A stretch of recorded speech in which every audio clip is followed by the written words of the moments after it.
मेरे साथ उत्तर प्रदेश के पूर्व डीजीपी रहे AK जैन साहब जुड़ रहे हैं इस वक्त सीधे। जैन साहब, शुरुआती तौर पर जो जानकारी आई वो हमने सब आपके सामने रख दी, दर्शकों के सामने रख दी। आप तो पुलिस में इतने बड़े पद पर रह चुके हैं, क्या लगता है हादसा है वाकई में या फिर कोई साजिश भी हो सकती है?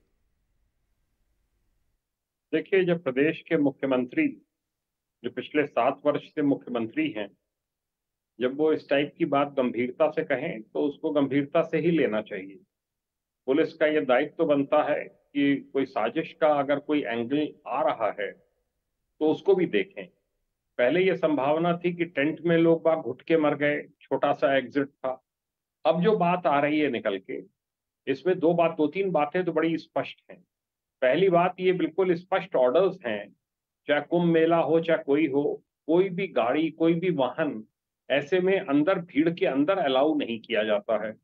जब भी इस प्रकार से वाहन आप अंदर लाएंगे और फिर उसका एग्जिट होगा, फिर उसको लेके जाएंगे बैठ के बाबा, तो ये उसमें भगदड़ मचना स्वाभाविक है। ये बहुत बड़ी चूक है, जो अलाउ नहीं किया जाना चाहिए था इनको। दूसरा, मुझे बताया गया कि 3 किलोमीटर तक गाड़ियां खड़ी हुई थी। इसकी भनक लगनी चाहिए थी जिला प्रशासन को और पुलिस प्रशासन को। उसके हिसाब से व्यवस्थाएं की जानी चाहिए थी। पूरा देखा जाना चाहिए था कि एंट्री किधर से होगी। बगल में एटा रोड है, उसके ऊपर लोग निकल नहीं सकते, उसमें कुचल के मरने की संभावना है।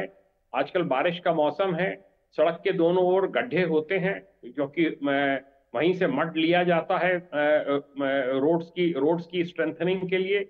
उसमें पानी भरा होता है, दलदल होती है, जैसा आपने जिक्र किया। जी। तो इसमें भगदड़ मचना स्वाभाविक है। तो ये जो घटना है, ये अगर मुख्यमंत्री जी का ऐसा कोई आभास है, कोई आशंका है, उस पहलू से भी पुलिस का जांच करना दायित्व है, कमेटी का जांच करना दायित्व है। और सीनियर ऑफिसर्स स्वयं पहुंचे हुए हैं, डीजीपी चीफ सेक्रेटरी वहां हैं, असीम अरुण को भेजा गया है जो पूर्व पुलिस कमिश्नर हैं कानपुर के। जी, ये लोग सब समझेंगे और समझने के बाद जो भी एंगल होगा इसमें कार्रवाई एक की जाएगी। इंपॉर्टेंट चीज जैन साहब आपसे और पूछना चाहता हूं, मैं जानता हूं वक्त की कमी है लेकिन तब भी मेरा मन कर रहा है, और वो ये कि क्या आप जानते हैं इस शख्स को जिसका नाम भोलेनाथ बाबा है, जिसके बारे में कहा नहीं, गया है मैं IB में काम करता था? क्या कभी आपने अपने कार्यकाल के दौरान इसको देखा या इसके बारे में सुना? नहीं पहली मैंने बात। और दूसरी बात सर, ये हादसा इनकी आंखों के सामने हुआ, इनका काफिला निकल रहा था, वहां पर भगदड़ मची है और ये अब तक 5 घंटे के ऊपर हो गए, इनकी तरफ से कोई बयान नहीं, कोई सफाई नहीं है। बिल्कुल सही है आपका कहना। इनका दायित्व तो था कि वहीं रुकते, लोगों को रेस्क्यू करने में मदद करते। ये बताते हैं कि पुलिस में था, LIU में बताया जा रहा है, लोकल इंटेलिजेंस यूनिट में। मुझे पता नहीं, एक आध दिन में सारी स्थिति स्पष्ट हो जाएगी। और कहते हैं जब इस सर्विस के दौरान थे तो इनको भगवान का साक्षात्कार हुआ। तो ये फ्रॉड हैं इस प्रकार के लोग, और ये लोगों की धार्मिक भावनाओं से खेल खेल कर रहे हैं और कड़ी कार्रवाई के पात्र हैं। जी, फ्रॉड हैं, कड़ी कार्रवाई के पात्र हैं। इसके बावजूद भी लगातार इनकी सभाओं में, इनके सत्संगों में हजारों की संख्या में लोग आ रहे हैं। प्रशासन का क्या दायित्व होता है ऐसे लोगों के लेकर? देखिए, ये असेसमेंट करना होता है। लोकल इंटेलिजेंस यूनिट भी इसीलिए होती है। थाना जो है, उनके पास सब तरह की सूचनाएं पहुंचती हैं।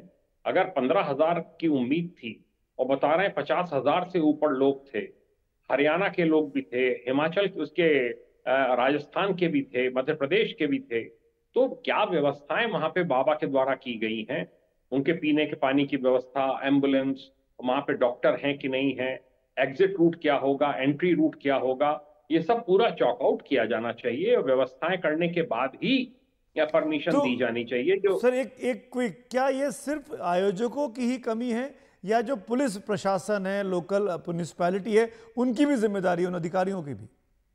नहीं नहीं, अगर SDM ने परमिशन दी है, पुलिस रिपोर्ट पे दी है, उसमें कंडीशंस होंगी।